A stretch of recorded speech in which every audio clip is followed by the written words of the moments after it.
Саламатсыздарбы урматтуу окуучулар? Бүгүнкү биздин темабыз жөнөкөй бөлчөктөрдү ондук түрүндө жазуу. Сабагыбыздын максаты жөнөкөй бөлчөктөрдү ондук бөлчөк түрүндө жазганды үйрөнөбүз. Жаңы теманы өздөштүрүү. 2-9 жөнөкөй бөлчөгү 9 алымы 2 бөлүмү. Демек 2-9 бөлчөгүн ондук бөлчөккө айландырышыбыз керек. Анын үчүн мамыча түрүндө жазып алабыз. 9-ду 2-ге бөлөбүз. 4төн беребиз. 4 жөнүндө 2 8. 9тан 8 алсак 1 калат. 1 2-ге жетпей түтүр беребиз. Бул жака 0 санын беребиз.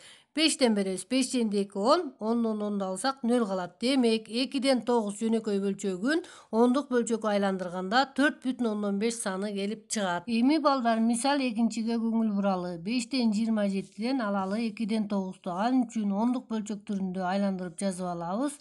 5тен 27-ни ондук бөлчөк түрүндө айландырып жазсак 5,4 саны келип чыгат.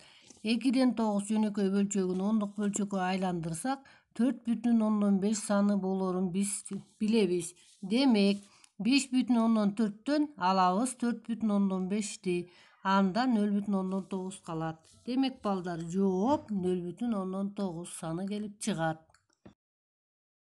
Үйгө тапшырма 193 беттеги 461 менен 463 көнүгүүнү чыгарып келгиле.